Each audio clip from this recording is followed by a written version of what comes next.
ছোট্ট সোনামণিরা, তোমরাও যদি ফাতেমা ওমরের সাথে ইসলাম শিখতে চাও তাহলে এক্ষুনি আমাদের চ্যানেলটি সাবস্ক্রাইব করে দাও। রসুলপুর মহল্লায় জান্নাতুল নামের এক গরিব মেয়ে বাস করত। জান্নাতুলের বাবা নেই, তার মা অন্যের বাড়িতে কাজ করে কোনো রকমের সংসার চালাতো।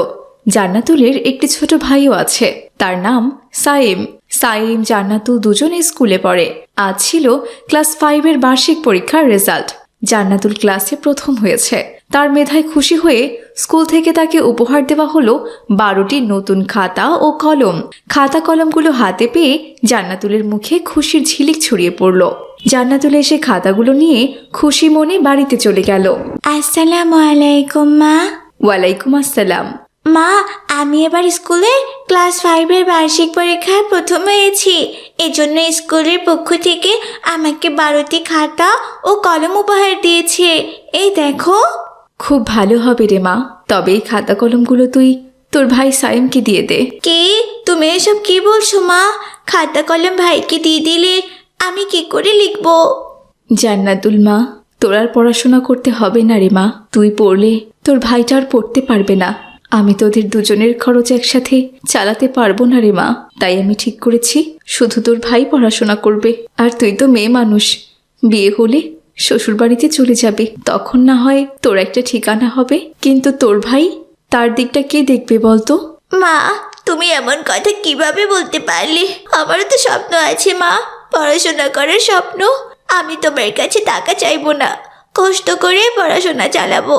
কিন্তু আমি আমি পড়াশোনা ছাড়তে পারবো না মা। তুই আমার মুখের উপরে কথা বলছিস, তাই না জান্নাতুল? আমি যা বলেছি সেটাই হবে। আমি যদি পারতাম তোদের দুজনকেই পড়াতাম, কিন্তু তোর বাবা মারা যাওয়ার পর মানুষের বাসায় কাজ করে যা পাই তা দিয়ে কি সংসার খরচ চালাবো, নাকি তোদের বই খাতা কিনে দিব বলতো? সবাই আমার সঙ্গে এমন করে, সবাই এমন করে। আজ বাবা বেঁচে থাকলে আমাকে এমন কথা শুনতেই হতো না। মা, আমি আর থাকবোই না এই বাড়িতে, আমি চলে যাচ্ছি। তোমরাই থাকো এখানে। এই কথা বলে জান্নাতুল ঘর থেকে বেরিয়ে চলে গেল।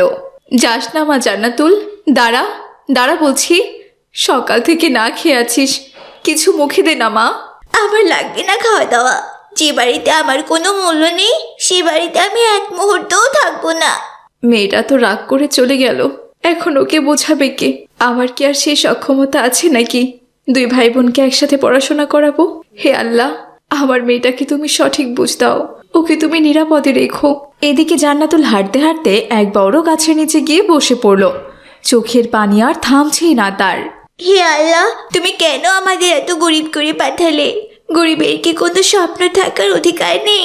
আমি পড়াশোনা শিখে বড় উকিল হব, এই মহল্লার গরিব মানুষকে বিনা পয়সায় আইন সেবা দিব।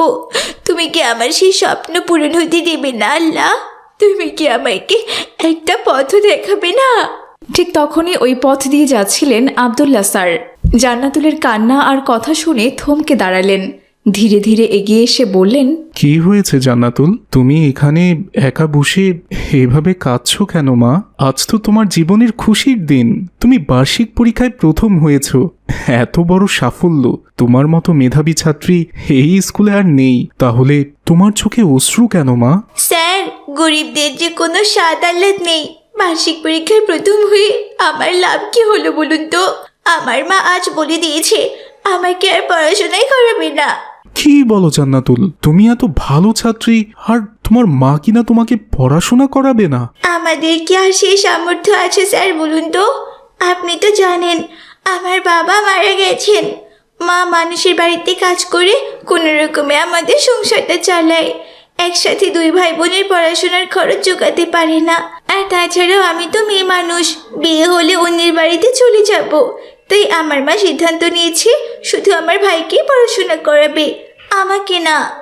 আরে না না জান্নাতুল, এটা করা যাবে না। তুমি কি জানো সরকার মেয়েদের পড়াশোনার ব্যাপারে কতটা গুরুত্ব দিয়েছেন? তাদের বিনা বেতনে স্কুলে পড়ার ব্যবস্থা রয়েছে, আর স্কুলে উপবৃত্তির ব্যবস্থা আছে। আমি তোমার স্কুলের উপবৃত্তির ব্যবস্থা করে দেব, আর বিনা পয়সায় বই খাতা সবকিছুই দেওয়া হবে। তবুও তুমি পড়াশোনা বাদ দিও না জান্নাতুল। স্যার, আমার পড়াশোনার খরচ না হয় স্কুল থেকেই চালাবেন, কিন্তু আমাদের সংসারের খরচ কে চালাবে বলুন তো? ওই সময় ওই পথ দিয়ে আব্দুর রহমান তার মেয়ে ফাতেমাকে নিয়ে যাচ্ছিলেন। আব্দুল্লাহ দেখে বললেন, মা ফাতেমা, ওই দেখো তোমার আব্দুল্লাহ আঙ্কেল, চলো তার সাথে কথা বলে আসি। আচ্ছা ঠিক আছে আব্বু জান, চলুন।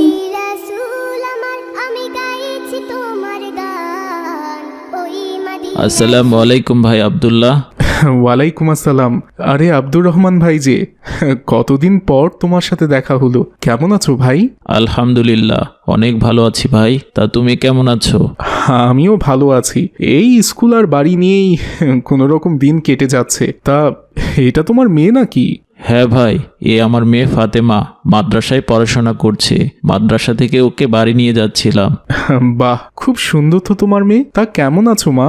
আসসালামু আলাইকুম আঙ্কেল। আলহামদুলিল্লাহ, আমি ভালো আছি। ওয়ালাইকুম আসসালাম। বেঁচে থাকো মা, দোয়া করি অনেক বড় হও। তা ভাই আব্দুল্লাহ, ওই মেয়েটা কে, আর তুমি এখানে কি করছো?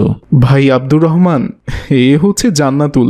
আমাদের স্কুলে 5ম শ্রেণীতে পড়ে। এবার সেই স্কুলে প্রথম হয়ে 6ষ্ঠ শ্রেণীতে উঠেছে। কিন্তু আজ হঠাৎ ওর মা ওকে বলে দিয়েছেন ওকে নাকি আর পড়াশোনা করাবেন না। তাই মেয়েটা মন খারাপ করে বাড়ি ছেড়ে এসে গাছের নিচে বসে কান্না করছে। কি বলো ভাই, এ তাহলে তো খুবই মেধাবী ছাত্রী। স্কুলে প্রথম হয়েছে, আর ওকে কিনা ওর মা পড়াশোনা করাবে না? পড়াবে কোথা থেকে ভাই বলেন?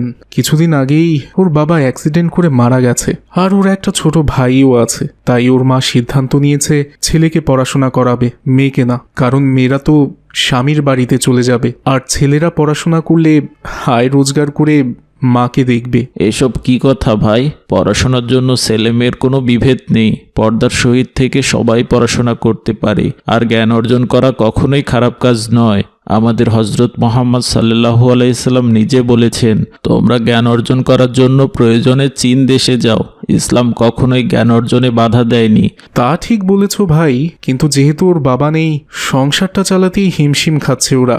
এই জন্যই দুই ভাই বোনকে একসাথে পড়াতে পারছে না। যদিও আমি স্কুল থেকে বই খাতা উপবৃত্তি সব দেওয়ার কথা বলেছি, তবুও সংসারটা কিভাবে চলবে সেই দুশ্চিন্তায় আছে। ভাই আব্দুল্লাহ, ওর মা এখন কি করে? আঙ্কেল, আমার মা মানুষের বাড়িতে কাজ করে। পুরো মাস কাজ করে 3000 টাকা পায়। সে টাকা দিয়ে তো আমাদের দুবেলা খাবারই জোটে না। ও হ্যাঁ, 3000 টাকা দিয়ে তো সংসার চলবে না। আচ্ছা ভাই আব্দুল্লাহ, এক কাজ করলে কেমন হয়? আমার বাড়িতে কিছু টুকটাক কাজ আছে। ওর মা যদি ওই কাজগুলোর পাশাপাশি আমার বাড়িতে গিয়েও কাজ করে, তাহলে আমি তাকে মাসে 6000 টাকা বেতন দেব।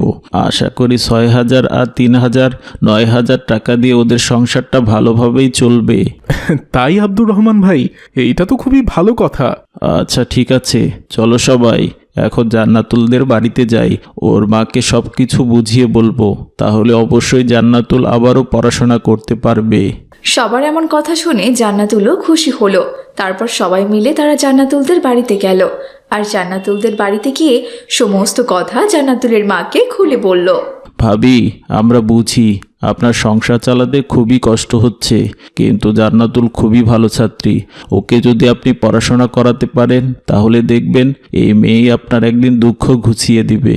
আর কে বলেছে মেয়ে শিক্ষিত হলে বাবা মাকে দেখবে না? পড়াশোনা শিখে সে যদি চাকরি পায়, তাহলে অবশ্যই সে মাকে দেখবে। আপনি কোনো চিন্তা করবেন না ভাবি, এ আমার বন্ধু আব্দুর রহমান। ওর বাড়িতেই আপনার কাজের ব্যবস্থা করেছি। সারাদিনে মাত্র 1 ঘন্টা কাজ করলে আপনি ওর বাড়ি থেকে 6000 টাকা পাবেন। আশা করি আপনি এখন যে বাসায় কাজ করেন সে বাড়ি থেকে 3000, আর আমার বন্ধুর বাড়ি থেকে 6000। এই টাকায় আপনার সংসার ভালোভাবেই চলবে, আর ওরা দুই ভাই বোনও ভালোভাবে পড়াশোনা করতে পারবে। আর জান্নাতুলের বই খাতার ব্যবস্থা আমি করে দেব। এখন তো মেয়েটাকে পড়াশোনা করাতে রাজি হও ভাবি। আচ্ছা ঠিক আছে ভাইজান, আপনারা যেহেতু এত করে বলছেন, আমি জান্নাতুলকে পড়াশোনা করাবো। ইয়ে, কি মজা! আমি পড়াশোনা করতে পারবো। কি মজা, কি মজা! দেখেছেন ভাবি, আপনার মেয়ে কত খুশি হয়েছে। এরপর থেকে জান্নাতুল আবার স্কুলে যেতে শুরু করলো।